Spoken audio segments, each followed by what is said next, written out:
Hello and welcome to Film Companion South. In this Ask PR, we're going to be talking about Psycho, and Vignesh Vishwanathan says he liked part of this movie but was riddled with questions, lots of questions. Welcome to the club. Psycho, as in psychopathy, is a disorder without a proper cure. The killer changes just by listening to one of his victims' words. I don't know, again, because see, there are movies that are real and there are movies that take place in a very particular imagined universe. And I've always imagined Myshkin's movies as not being real in the like the way things happen in the real world. They've always been a very stylized, a very different kind of universe. So this particular point didn't bother me. But there's another one that I want to talk about, which is how exactly did the hero Kamala isolate the killer in the college video, and why does the killer dress up his victims in inners and there's no signs of him being a necrophile to fantasize about them. One of my major problems with the film was the fact that we don't get a clear idea about whatever happened to the villain in his childhood resulted in this, because one of the things about serial killer films, the most classic one being Silence of the Lambs in the modern era, you should also watch Night of the Hunter, which stars Robert Mitchum, in case you want to check out older versions of this kind of stuff. See, there is the serial killer, right? And he's kidnapping these women who are all plus size because he wants to shrink them, take their skin away, and because the skin becomes loose when you don't feed somebody, so he wants to shrink these plus size women and then stitch himself a bodysuit, a female bodysuit from their skin. So from one woman he takes the back and the other woman he takes the front, and like whatever it is. So why? Now there needs to be a why to this, right? Even though it's a perverse kind of logic, there still needs to be a why to why this particular mode of wish fulfillment. Because this man wanted to change his gender and his applications for gender reassignment surgeries were rejected, right? So because he could not logically, realistically become a woman, his mind perversely kind of said, okay, I cannot do it this way, so at least let me become a woman by assuming these body parts of other women, the skin of the other women. So it doesn't make any logical sense, but it makes emotional sense, because this is how the killer gets what he wants. This satisfaction I'm not getting in Psycho, because he was a kid who was caught masturbating as a child, and now we are saying that he's killing women, chopping off their heads. Now let me tell you what I'm saying. Now supposing he is kidnapping young teenage boys and killing them, right, as gruesome as that sounds, then yes, you can say that the fact that he was caught masturbating at that age has now caused him to hate everybody at that age, because they are masturbating freely without being wrapped on the knuckles by this horrible sister character or whatever it is. So that makes sense, right? Because that kind of you're first wondering why are all these boys being kidnapped and this thing, but he's kidnapping women who are successful in their fields and then dressing them, kind of propping them up with just their innerwear. And there is no real connection between the trauma that he underwent and the result of the MO. His MO is not really clear to me. Now again, you could argue that clarity is not important. The fact that he's killing is not. No, but when you're talking about serial killer, the fact that it's always the reason, what is the killing about, becomes the main thing. Unless you're making a movie like Bong Joon-ho's Memories of Murder, because there the whole thing is a mystery. You don't find the killer, you don't find his his MO, but you don't find the reason, and everything is slipped away, right? You don't know, the killer himself is not found. So that's a different thing, because that's about the investigation more than anything else. But here you're revealing the killer right at the beginning and you're revealing the MO, and I felt that there needed to be a better tie-in with the trauma that caused his serial killing tendencies and what really happened. So let's move on to the next question. It says, how did Gautam find out the killer doesn't have the right hand small finger and his Singampuli cut his own finger to indicate clue about Gautam identity? That goes back to that auditorium scene where they see this man has he's not taking his hand out and stuff like that. One thing we have to remember about this movie is it's about it's one of those Raghavan instinct kind of things, because it is not like a regular, which is why the police are shown to be so ineffective, right? When you look at the Ram character, he is literally doing nothing in the movie except singing A.M. Raja songs, because that is, Myshkin is showing that the people who look through their eyes, through the senses, through the logic the logical way of doing things are really the powerless people. It is these differently abled, it's a universe with its own rules, and it's only these other kind of people who are not relying on logic, who are relying on instinct, who are relying on all these other things,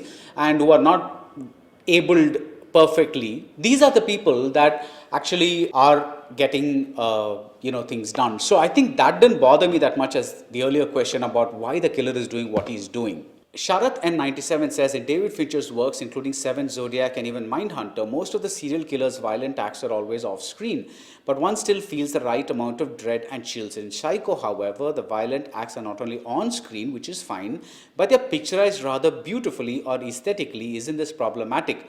The one scene in Zodiac where the killer is shown to kill a man and woman near a lake is still depicted in a way that is very scary and not aesthetically. Also, could you elaborate on the psychopath's past? The past we've talked about. But yeah, so the aesthetic description of something versus the problematic thing, I'm saying it's aesthetic in terms of a camera angle, but you are still talking about a head dropping away. You're not being shown all of it, right? I see that a grimy kind of aestheticism, which is also there in Seven, if you ask me, because even the scene where they find, there's mood I'm talking about. I don't think you're talking about beauty exactly. I think you're talking about mood. Because if you look at the killer's lair where he's actually cutting off these heads, I don't think that's really a beautiful place. It's just that there's a certain kind of ambience to it. It is not a sloppy place. It's not spotless clean either because there's blood, there's thick viscous blood on the floor. So I don't know if I agree with you on the aesthetic place. But let's look at the question at a larger level. Is it okay to show aesthetic killings? Is it okay to show problematic things in an aesthetic way? I would say that depends on the filmmaker, because there is this Portuguese filmmaker called Pedro Costa who makes movies about the impoverished immigrants in a Portuguese neighborhood. Okay, now his films are astonishingly beautiful to look at, and one might ask, is it these guys are living such poverty stricken lives, is it okay to beautify them for the sake of an image? But his is a very natural kind of beauty that you find there. And I think this is a never-ending question, because what can be aestheticized and what cannot be? I mean, when I asked Anirathan this question long back in the book, he said, just because you write in nice handwriting, it doesn't mean that the subject is not disturbing. It just means that you are describing the subject in a slightly refined way. It's not that you have to go and rub somebody's face in the grime in order to show a certain kind of sordidness. The same thing can be done in a classier, more aesthetic and refined way. So again, I think this has more to do with the filmmaker's own personality and aesthetic values than anything else, and I don't have a problem with it as such. Latish Diyar says, what kind of Myshkin's philosophy you could say after watching this movie? Thoughts on CCTV logic thing? CCTV logic thing I'm not getting into, dude, because again, I don't see Myshkin's world as the real world. If he's free to do whatever he wants in his world, and in his world if there are no CCTVs, I accept that, because this is not, nobody acts like the way they do in Myshkin's movies, and the situations are bizarre, so you got to give that much leeway.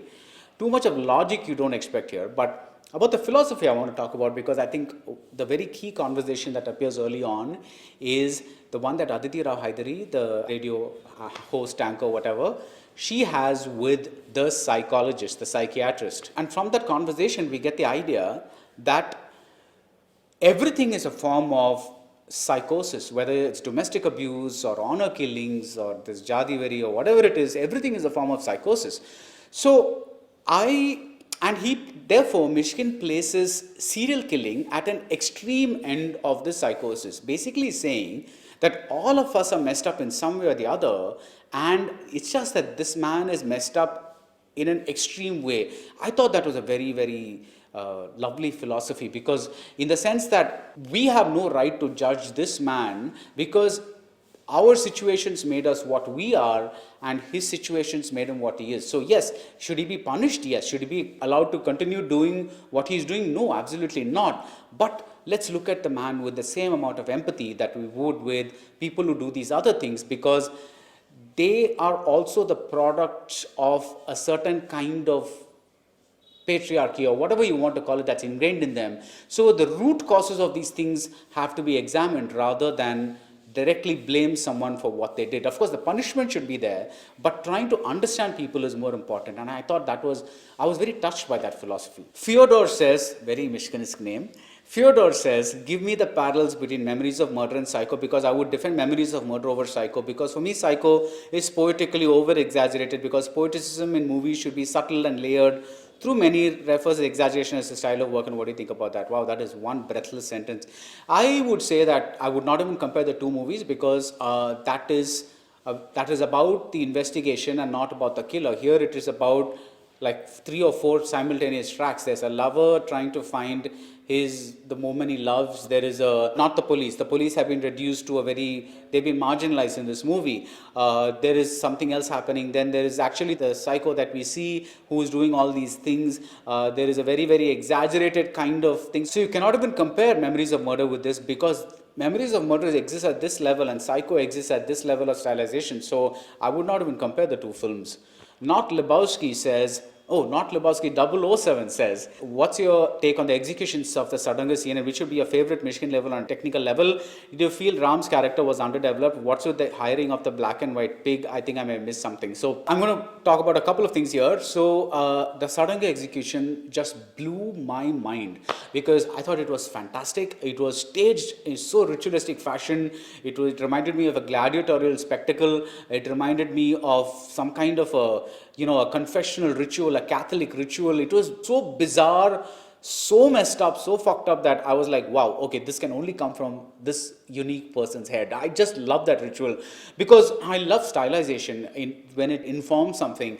And to have this man crawling out of his cave and then, pretending to be a schoolboy and things like that, I think that's so messed up. And this woman cackling from above, her performance is so amazing. I really want to talk about that later.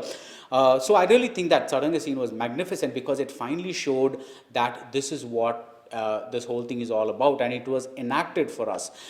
Which would be a favorite Myshkin level film on a technical level? See, I think Myshkin right now is operating at a slightly lower level than he did those series of films, Pisasu, Onayu Matukotiyum, Yuddham Say, that I think he was in a kind of a peak period right then. Now I think he's after pure genre films, which what I mean is he's going after this one particular genre instead of mixing genres like Pisasu is both a love story and a ghost story. That he's not doing that. He's after Tupparivalan, now he's doing this, and then there's Tupparivalan 2, I think, that's coming up. So he's going after these detective, investigative kind of things, and which to me are slightly less interesting than that phase of Yuddham Say, Onayum and Pisasu, because that was like a peak phase, and I think here technically, emotionally, stylistically, the exaggerated things that he was doing, everything just kind of really came together beautifully at that period. Vijay Shankar says, I felt the Myshkin in this film used cinematic liberty to high extent in order to cover up the logistical mistake. Do you think it's fine for the film, or have other thoughts about it? I don't think there is a problem to use cinematic liberty to cover up logical mistakes, because see, first of all, I don't think there is much logic in the Myshkin universe, the way you would use logic in a thing, because he stylizes his film, his characters, his line readings, everything to such a level. Immediately he announces to us that if your world is on this plane, I'm going to create my world on this plane. So that's what Myshkin does, that's what Sanjay Leela Bhansali does. So to expect realism is not the point. The point is, at that level of emotion that they are building their world on, do the things make emotional sense rather than logical sense? And for me, generally speaking, that is not a problem at all, because I'm not going after logical details, because the first 5 or 10 minutes of Myshkin's and Myshkin's work in general tell me at what level this whole thing is, because the way his characters act, the way they burst out in fury, the way they think, everything is unlike how somebody would do something in real life. So even the performances are so stylized, the technicality, the camera work is so stylized.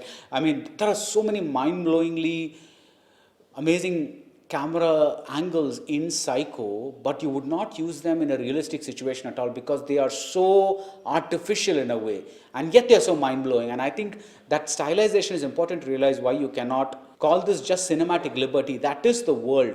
The problem is more that it's not the logical mistakes, it's more that certain things like character development of the Psycho are not done to the extent that I think they should have been done. Kaushik Venkat Bhairavan says, if Rachasan and Psycho were compared, which would be the better movie and why? For me, it's Psycho easily, because Rachasan is a clean movie. It's like, everything happens just as the way you expect it and stuff like that. It's not that I don't like that movie, but I'm always partial to movies that kind of take this big leap into the unknown, like Psycho, like Ayirathil Oruvan, all these movies. You know they have problems. In Ayirathil Oruvan, you know the special effects are terrible. You know that there are certain vague tonal shifts that are happening now and then. But there is so much of the movie that is so compelling that it's not an ordinary movie. And I think this is also me. As I've grown older, I think for me the entirety of the movie has become less important than, let's say, 10 or 15 dazzling scenes that kind of really give me something very, very unique. So does the movie start well, end well, is everything logical? That is definitely important to an extent, yes. But when we get those 10 dazzling scenes, which nobody else gives me, because these guys exist at they make movies from inside, not even their mind, something from their soul comes out in these movies. And I think that's always very touching for me. So all the big directors are, for me, very important, because they make these leaps into the void that they know that they could be laughed at for it, but they take these leaps and take us into cinematic places that we've not been, like that Saranga scene, right? And so for me, that's very precious. That space is very precious and should be nurtured, even if you don't particularly care for the entire film. I think that's really important. Cruz Maxon says, what is your thought on the Beautiful Climax and the Thai Madial song? I loved it because finally you're talking about a guy who gets redemption, salvation that he's looking for, and he dies in peace, Now the question could be, should such a man be allowed to die in peace? But then you could ask the same question of The Godfather, because The Godfather is a man who killed so many people, who had so many people murdered, who orchestrated all these killings, but how does he die?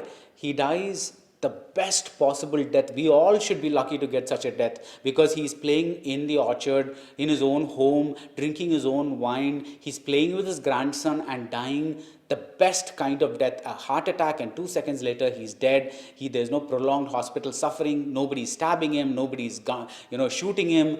I mean, does this monster of a man deserve such a death? I would say no in the karma sense, but sometimes things like that happen. So I would say the same thing like this, to get this man finally on board with the concept of a maternal figure that he's been seeking for all his life, and to have one of his victims forgive him and understand him for what he is. And finally with Ilaiyaraja's beautiful Thai Madial song, I thought that was just like incredible. Srivatsan V says, 2 things to be answered from me. I'll take one of those questions. What's the necessity to drive a car by a blind man, that too all the way near the climax? Again, remember that this is a world where normal people cannot do anything, right? The police cannot do anything. They are seeing logically, they're seeing with the eyes. So in order to amp up this world, this is the most logical. What is happening in this scene with a blind man driving the car with instructions from this woman who cannot move is the most logical thing within this universe, because otherwise, you would not have this police being so ineffective and all these things, because they are incapable of doing anything. In this world, only the differently able people are able to do these things, which is why even the Renuka character, that is this Kamala's mother, is left behind, and only the imperfect people are allowed to go on the final journey, because they are the ones who will find them. So, which is why we constantly get people saying, Gautam will find you, Gautam will find you, Gautam will find you, because nobody else can find her. Magesh Sinu says, he asked lots of questions, but I'm going to take the last one. Why it didn't work like Rakshasan? Is it because revealing an antagonist at the very start of the film? Yeah, so Rakshasan is a very conventional serial killer film. It's a well done film, but it's also very conventional in its narrative structure. Somebody is doing strange things, so you want to know 2 things from that movie. Why this particular strange thing? Why is he leaving that box or whatever it is, and kind of thing? And 2, who's this person? What is this person and why is he doing these things? So these 2 things that every serial killer movie you kind of get, because at the start all these horrible things happen. You want to find out how and why all these things happen. Myshkin is saying, I don't even want to go there. I don't want to go there in that direction at all. I'm going to show you the killer right at the beginning, because I want you to know this is the guy, this is why he's doing these things. So I don't want you to keep guessing about who the killer is. My thing is about this killer who is exposed. See, remember one thing, in this film, the killer gets an introduction before the hero does. So he gets the heavier portion of the movie. The hero is a kind of an instrument. So the killer is the one whose journey we are going to be following throughout the movie. We start with the killer. The last shot of the movie is of the killer as well. It is his story trajectory that we are following in this movie. Now, this is unlike any serial killer movie you'll see because of the compassion in this, the fact that this is the man whose journey we are supposed to follow, who is supposed to understand and things like that. So I would not compare it to Rakshasan at all. I'm not saying that, yes, Rakshasan is certainly the more conventionally understandable, identifiable, satisfying, emotionally satisfying film because it ticks the boxes that we typically lead to expect, right? But this does it in a very different way. I would compare the reaction to this movie with the reaction to, say, Chapak versus Uyare, right?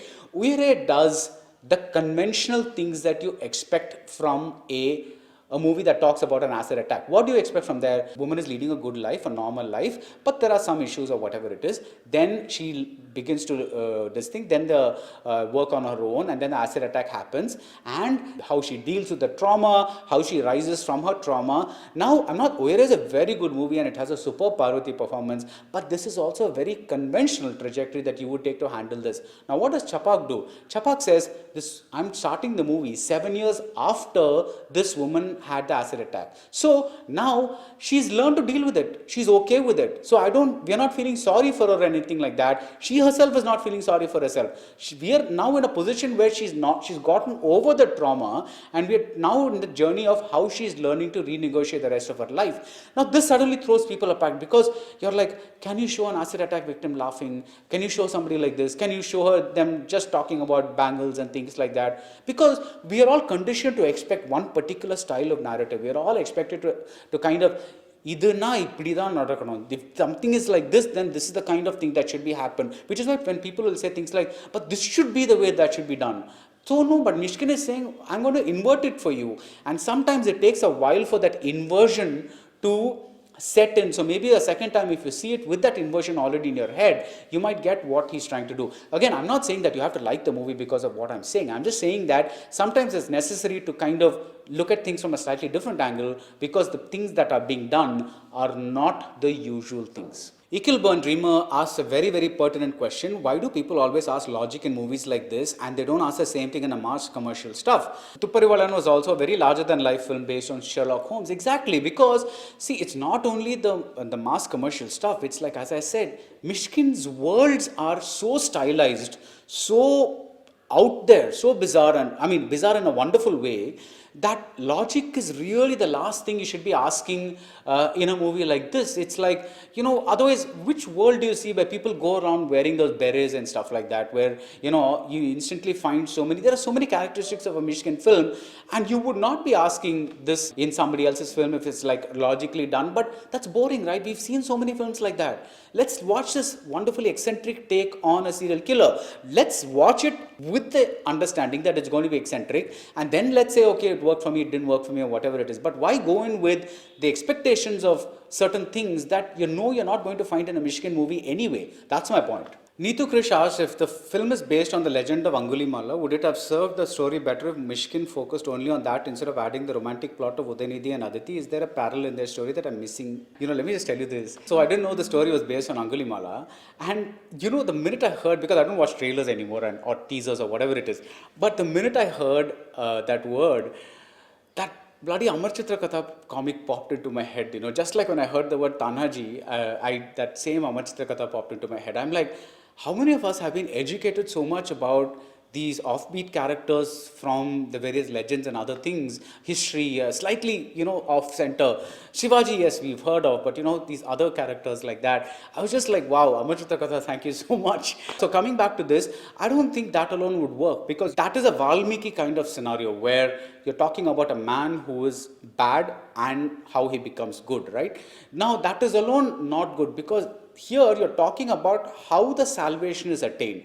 Now, to attain the salvation, you need somebody who is going to provide that salvation, right? Now, that person is Aditi. Now, how is he getting Aditi? By kidnapping her, right? Now that Aditi is there, you cannot she can't be like Buddha and say, I'm going to bless you and then you can, be redeemed. She's a human being and she needs to be rescued, because even as he's keeping Aditi, even if he's understanding that she has certain feelings towards him, what is he basically saying is, avanu vartom, one tale avangita kudukuran, avan tale ungita kudukuran. That is his basic deal. He's like, I'll give you, this is what your blind belief is. I'm going to kind of a thing. So to have that blind belief come true is in a way kind of proving to him that whole miracle that Angulimala experienced. So I think in order for that to happen, this is almost like a miracle that's happening, something that's out of the realm of logic, that this blind man and this quadriplegic woman come and rescue this person. That's the equivalent of the Buddha character in the Angulimala episode. So you really need that. Shanmuga Sundar says, the film is mind-blowing both technically and content-wise. For me, the film is introspecting the purpose of punishment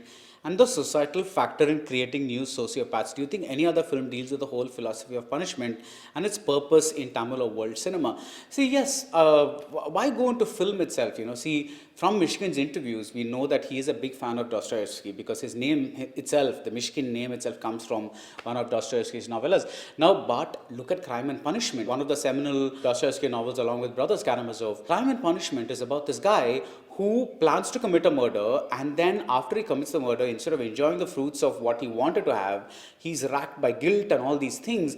And we are forever inside the soul, this anguished, agonized soul of this person who committed the murder. And that is a very sympathetic take on a murderer, in the sense that we're not asked to forgive him, but we're asked to understand him. And I think that is the philosophy. See, that's why when you see Myshkin movies, you have to understand that he's influenced by Dostoevsky, he's influenced by Buddhism, he's influenced by all these other things. And his philosophies are very molded by these things. So I don't think he kind of writes, oh, I have a plot, I'm going to start talking about this. He kind of writes, I think he has an idea that he then kind of massages into a plot. And I think that's why his films are so, some people find them unwatchable because they are so unreal and so, they're not realistic, there's no CCTV footage and all these other things. But for people like me, I'm a huge fan. His films are really very unique because nobody else can make a movie the way he does, which is, that uniqueness is what I want from a filmmaker. I think that uniqueness is more important for me than goodness or badness for me, because goodness and badness will change. You'll find a movie good today, 5 years later you might find that movie bad. You might find a movie bad today, but then 5 years later it might be good. So that good bad quality is something that's very flexible. But the uniqueness is always going to be there, because if somebody is making a very unique movie, it will always be very unique. So I think that's what I really like about Myshkin's films and his philosophies. Honey says, which actor according to you met the strange performance requirements of a Myshkin movie? This Pritam K. Chakravarti in this movie, she was fantastic as that teacher Rachel, the sister, mother, whatever. Now, I think she was so brilliant that I finally kind of something clicked in me and said, okay, why this is why most of the time Myshkin movies fall a little short of what they can be, because it was the same feeling when I saw Ranveer for the first time in a Sanjay Leela Bhansali movie. I had seen Shah Rukh Khan earlier in a Bhansali movie. I had seen Ranveer Kapoor earlier. They are not bad actors at all. But you need more than just a good actor. You need an actor who can understand Myshkin's madness, bizarreness, that level that he's operating in, that plane, which is not the realism plane, right? And jump and kind of own that plane. And that's what happened when I saw Ranveer in, I think Ram Leela was the first film that they worked in together, and I was like, oh man, finally Bhansali has an actor who can do the things that he wants. And that's the feeling that I got when I saw Pritam as well. Because let me tell you the difference. Now let's take Nithya Menen, right? In the sense that she's very good in a lot of movies, but she's a naturalistic actor. When she's asked to make this leap into this other world, she's not able to. So she's doing the right things. She's swearing, she's kind of doing that. She's trying to act eccentric. But when you look at her dialogue delivery and things like that, they sound like she would have done in OK Kanmani or in some other movie. You don't find that, you still find that Nithya Menenness in her.